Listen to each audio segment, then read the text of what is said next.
Hey everyone, on behalf of University Housing, we'd like to thank you for becoming new members of our staff as new resident assistants. A little about myself, my name is Vipul Singh.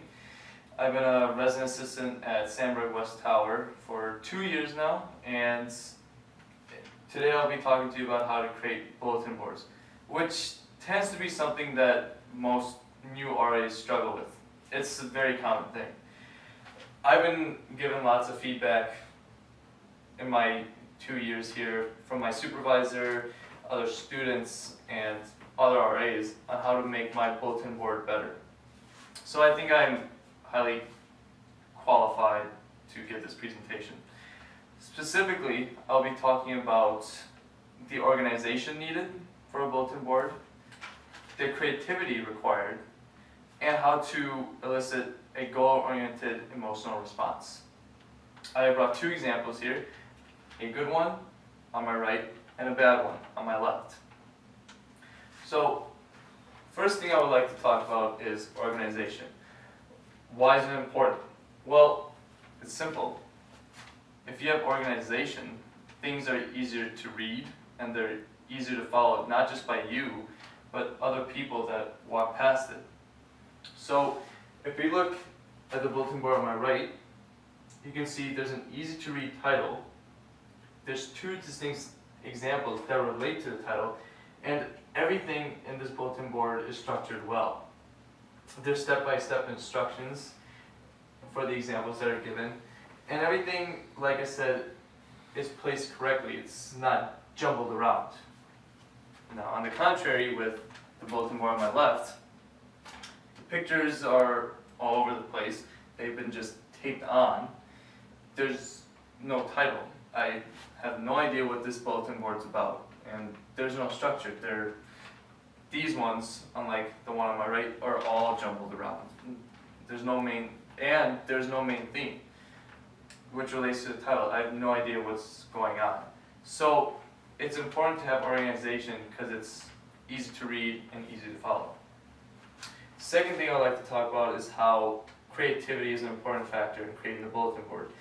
I like to start this part of my presentation with a quote by Steve Jobs. Quote, "Creativity is just connecting things. When you ask creative people how they did something, they feel a little guilty because they didn't just do it, they just saw something. It seemed obvious to them after a while." What Steve Jobs is saying is that, in a way, they surprised themselves. They didn't really think that what they were doing would be something that would be amazing to their viewers. You have to bring something new to the table. That's what creativity is all about. Something that will get off a wow response, or like, whoa, that's amazing. So we'll look at the bad one this time. Specifically the pictures. They're crudely drawn. There's only one color scheme. It's such a very bland color scheme. It's black ballpoint pen. And they use loose leaf to draw the pictures on. There's no effort in this picture. If I were to walk past this picture, I'd be like, oh, that looks terrible. There's nothing that's standing out surprising to me. Now, if you look at the good one, they went far enough to make a fire when showing how to make stuff in the microwave without setting the alarm off. So when looking at it, it grabs your attention right away. There's a good color scheme. Not too much, but just enough. And the colors kind of relate to the theme as well. The fire, there's red, orange, and they use comics. Personally, comics are very satisfying to the eye, and they kind of have like a happy feeling. So it gets the point more across in a way.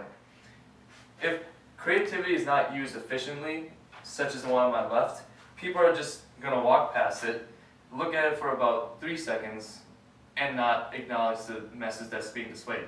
I wouldn't blame them for a board like this, but for this one, I definitely wouldn't want to start a fire, because it'd be on me and it'd be embarrassing.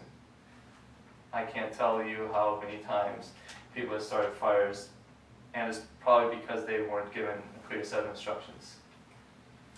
Now the last thing I'd like to talk about is how to elicit a goal-oriented emotional response.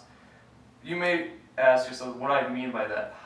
Specifically, I mean, how can creating a bulletin board give the viewer a certain reaction to the pictures or what the message you have displayed?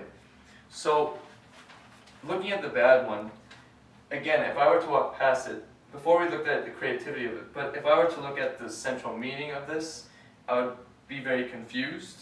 I'd be kind of upset because I would think, wow, my RA doesn't really care about me. He's just put up pictures, drew them, and just posted them on the board. He didn't want us to really learn anything, and it doesn't really make me feel comfortable within my own community. If there's an RA that doesn't care about me, then I don't feel safe.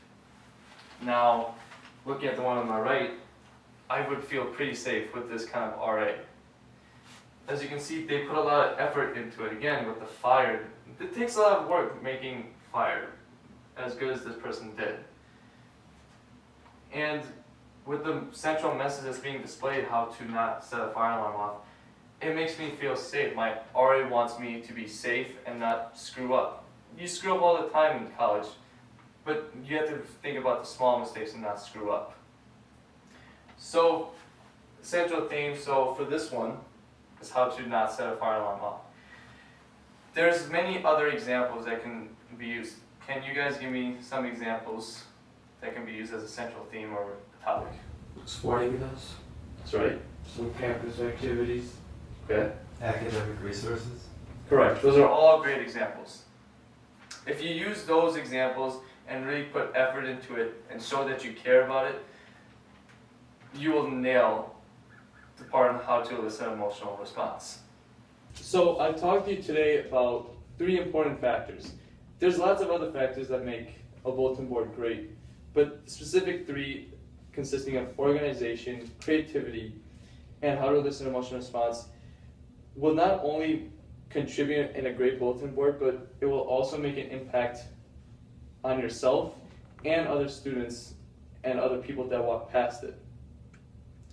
There's something that Thomas Edison once said: our greatest weakness lies in giving up. The most certain way to succeed is always to try one more time. Bulletin boards you will not get right on your first time. If you do, that's amazing. But you will mess up a couple of times before you get the real idea of it. So I'd like to thank you again for listening to my presentation, and hope what I said today help you make great bulletin boards. Are there any questions? Yes. So, what do you think you could do to make the bulletin board on your right? What could you do to make that a little better? Oh, you mean on my left? Your left, yeah. Well, like I said before, having a title would be very helpful because I want to know what it's about. And putting more effort into the pictures. I don't want to see pictures like these because they don't show that the RA cares, like I said before.